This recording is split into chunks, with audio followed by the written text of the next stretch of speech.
જિલ્લા પંચાયત શિક્ષણ સમિતિ સુરત સંચાલિત ઓલપાડ તાલુકાની સાયણસુગર પ્રાથમિક શાળામાં આવેલ નવા શિક્ષક મિત્રો દિનકર પટેલ, કુસુમ ચૌધરી અને ટ્વિંકલ ગાંધીનો સત્કાર સમારંભ અને શાળામાંથી વિદાય થતા જ્ઞાન સહાયક લલિતાબેન ચૌધરીનો વિદાય સમારંભ તથા શાળાની તેજસ્વી વિદ્યાર્થીની અંજની ભરવાડના સન્માનનો ત્રિવિધ કાર્યક્રમ યોજવામાં આવ્યો।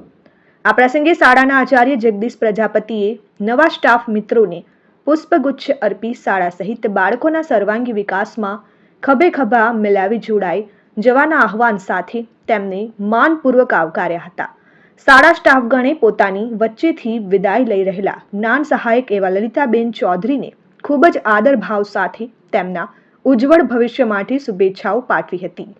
કાર્યક્રમના અંતિમ ચરણમાં શાળાની તેજસ્વી વિદ્યાર્થીની અંજની ભરવાડને પ્રમાણપત્ર એનાયત કરવામાં આવ્યું। આ તકે શાળાના ઉપશિક્ષિકા જિજ્ઞાસા સોલંકીએ પોતાના તરફથી રોકડ રૂપિયા 501 આ તેજસ્વી વિદ્યાર્થીનીને ઇનામ સ્વરૂપે અર્પણ કર્યા। સદર કાર્યક્રમનું સંચાલન ચિત્ર મંજુષા પટેલ અને હિના ત્રિવેદીએ કર્યું હતું। અંતમાં આભાર વિધિ શાળાના સિનિયર શિક્ષક અરવિંદ ગામિતે આટોપી હતી। Jignesh Thakor, RN news, Olpad.